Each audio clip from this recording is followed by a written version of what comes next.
वक्त अमरीकी खाम तेल की मार्केट क्रैश कर गई। वेस्ट टेक्सास क्रूड की तारीख में पहली मर्तबा मनफी ट्रेडिंग। निर्ख मनफी 253% गिरने से मनफी $28 में मुस्तकबिल के सौदे। कैनेडियन क्रूड की कीमत 12.48, ओपेक बास्केट की $17.73 तक गिर गई। यूएस मार्स का निर्ख 19.67, बरतानवी ब्रेंट क्रूड का $25 पर आ गया। खपत इंतहाई कम और अमरीका की जखीरे की गुंजाइश खत्म होने पर कीमतें गिरी। समंदर में मौजूद हजारों ऑयल टैंकर्स के खरीदारों का सप्लाई लेने से इनकार। आलमी खबरसाई एजेंसी के मुताबिक सप्लाई का ऑर्डर देने वाली आलमी पार्टीज ने ज्यादातर कीमत पर सप्लाई तलब की थी। सऊदी अरब, कुवैत और ईरान आलमी मंडी में तेल की कीमत पर सबसे ज्यादा परेशान। बड़े आलमी बैंक सूरत हाल से सख्त परेशान। कई बैंक्स का तेल सप्लायर्स ऑर्डर देने वाली कंपनीज के अकाउंट्स मुंजमद करने का फैसला।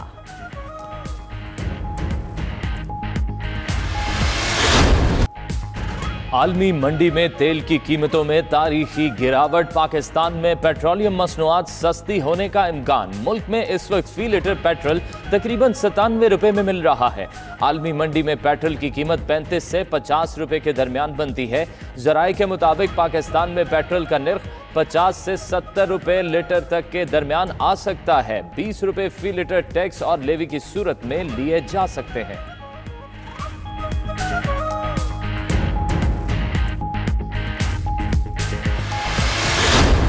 सऊदी अरब में नमाज तरावी के लिए अहकाम जारी। इमाम काबा अब्दुर्रहमान अल सुदैस का कहना है मस्जिद नबवी सल्लल्लाहु अलैहि वसल्लम और मस्जिद अल हराम में नमाज तरावी अदा की जाएगी। दोनों मसाजिद में नमाज तरावी 10 रकत की होगी।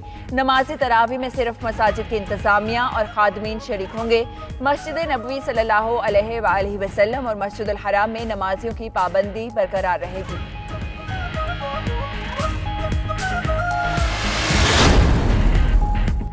उलमाए कराम की कौम से आइंदा जुमे को यौम तौबा के तौर पर मनाने की अपील।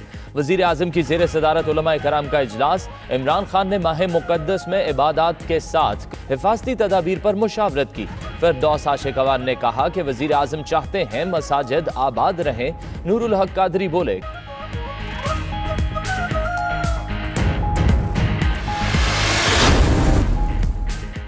अरबों रुपए गैर मुनसिफाना तौर पर कमाने वाले IPPs की हठधर्मी। हुकूमत की 9 शराइत पर एतराज़ आयद कर दिया। IPPs हुकाम के मुताबिक वो हुकूमत को रिलीफ देने के लिए तैयार है मगर TORs पर नहीं। उधर IPPs को पुरकशिश मुनाफा देने वाले अफसर ही मुज़ाकराती कमेटी का हिस्सा बन गए। ज़राए के मुताबिक बाज़ सरकारी अफसरान की पसे पर्दा IPPs की मुआवनत भी जारी है।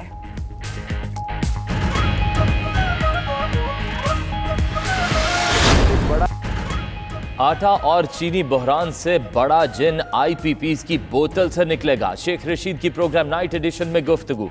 कहा 25 अप्रैल की रिपोर्ट के मुतालिक अभी कुछ नहीं कहा जा सकता। IPPs की तहकीकात का क्रेडिट इमरान खान को देना चाहिए। कर्जों समेत कई मामलों की फहरिस्तें और जबरदस्त रिपोर्टें भी आने वाली हैं। आटा, चीनी और IPPs का मामला नैब में जाएगा। ऑपोजिशन के लिए हालात अच्छे नहीं। खुसरो बख्तियार बचते नजर आते हैं। आटा और चीनी बहरान के जिम्मेदारान जल्द शिकंजे में जकड़े जाने का इम्कान। तमाम कानूनी पहलुओं का गहराई से जायजा लिया जा रहा है। कानूनी जायजे के बाद भरपूर, जामे, आज़ादाना और कानून के मुताबिक कार्रवाई की जाएगी।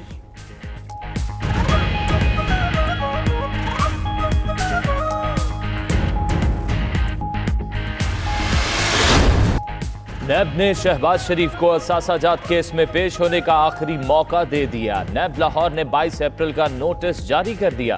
एलामिया के मुताबिक असासाजात इंक्वायरी हतमी मराहिल में और शहबाज शरीफ से इंक्वायरी जरूरी है। पेशी पर समाजी फासलों से मुतल्लिक हिदायत पर अमल किया जा रहा है। अदम ताउन की सूरत में कानून के मुताबिक कार्रवाई की जाएगी।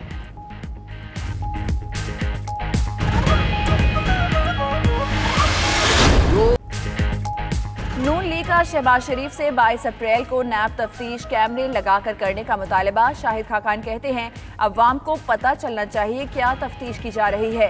नैब के मामलात नालायकी और बदनीयती पर मबनी है। टाइगर फोर्स का कयाम सियासी मकासद के लिए है। अवाम इमरान खान की नाकामियों को मुआफ नहीं करेंगे।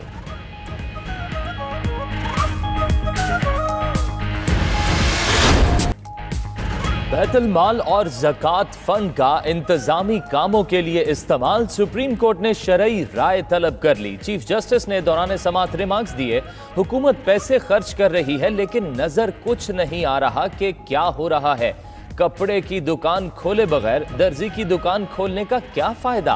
मजीद कहा, सुना है सिंध में एक्सपायर आटा और चीनी दी गई। जस्टिस सज्जाद शाह ने रिमार्क्स दिए, सिंध से मुतल्लिक बातें बिला वजह नहीं बनती। सदर से वजीर आजम की मुलाकात, मुल्की और आलमी सूरत हाल पर तबादला ख्याल। DGISI lieutenant general Faiz Hamid की भी मुलाकात में शिरकत।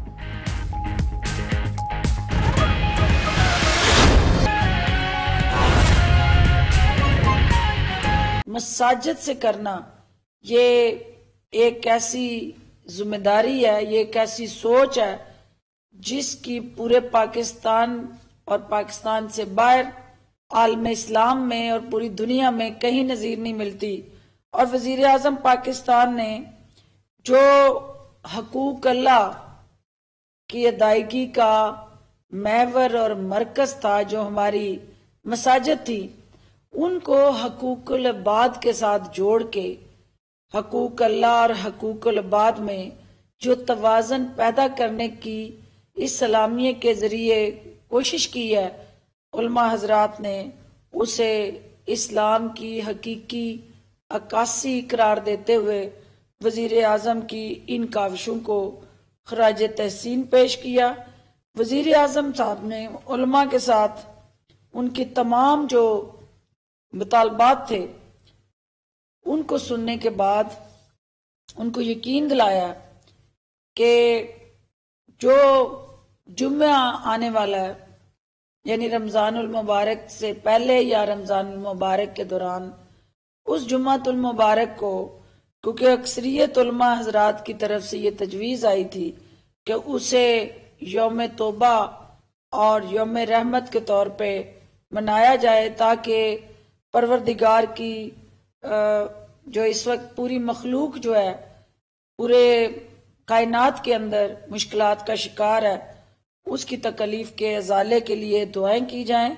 और उन्हें प्राइम मिनिस्टर साहब की तरफ से ये श्योरिटी दी गई है कि वो ना सिर्फ हमारे इमाम, मुअज्जिन और खतीब जो इस वक्त मुश्किलात का शिकार हैं, जहां हम मुआशरे के बाकी तबकात का ख्याल रख रहे हैं, उनका जिक्र कर रहे हैं, उनको हम अपने साथ हर तरह के प्रोग्राम के अंदर हिस्सेदार बना रहे हैं, तो इस तबके को भी इंशाल्लाह हम नज़रअंदाज नहीं करेंगे।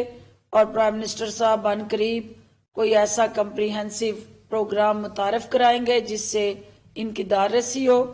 उलमा हजरात के हवाले से जो दीगर इनिशिएटिव्स हैं वो मिनिस्टर रिलीजियस अफेयर्स आपसे शेयर करेंगे, जिसमें अहम जो बात मैं करना चाहूंगी कि उलमा हजरात ने ये निशानदेही की कि हमने जो स्कूलों के अंदर या कॉलेजेस के अंदर पढ़ने वाले हमारे तुलबा तलबात थे, उनके लिए टेली एजुकेशन PTV के जरिए जिसका एहतमाम किया गया है, लेकिन हमारे जो मदारस के अंदर बच्चे हैं जो हाफिज़े कुरान और नाज़रा कुरान पढ़ते हैं, उनके लिए मुश्किलात आ रही हैं। तो प्राइम मिनिस्टर ऑफ पाकिस्तान ने PTV को ये हदायत दी है कि वो घर में मौजूद ऐसे तुलबा तालबात के लिए भी इसी तर्ज पे एक प्रोग्राम शुरू करें, ताकि उन बच्चों को भी अपना जो हिफ्ज का एक प्रोसेस है और एक कुरानी तालीमात के साथ जुड़ा उन मदारस के बच्चों का भी एक तदरीसी जो सिस्टम है वो भी डिस्टर्ब ना हो। इसके अलावा प्राइम मिनिस्टर साहब ने यूटिलिटी बिल्स, चूंकि उलमा की ये डिमांड थी कि मदारस, मसाजिद और इमाम बारगाह और दीगर जो हमारे मजहबी इदारे हैं उनके अंदर जो बाकी शोबों में हमने डेफर किया है बिजली के बिलों को और दीगर यूटिलिटी बिल्स को, उसमें उनको भी शामिल किया जाए, जो उन्होंने उस तजवीज से इतफाक करते हुए इसको मुआशी टीम के सामने रखने का फैसला किया है। इसके अलावा जो है वो उलमा हजरात ने पूरी कौम को यक ज़बान होकर, यक आवाज होकर कोरोना के खिलाफ इस वबा का मुकाबला करने के लिए उलमा हजरात की जो मजहबी इदारे हैं उनके अंदर जो बाकी शोबों में हमने डेफर किया है बिजली के बिलों को और दीगर यूटिलिटी बिल्स को उसमें उनको भी शामिल किया जाए, जो उन्होंने उस तजवीज से इतफाक करते हुए इसको मुआशी टीम के सामने रखने का फैसला किया है। इसके अलावा जो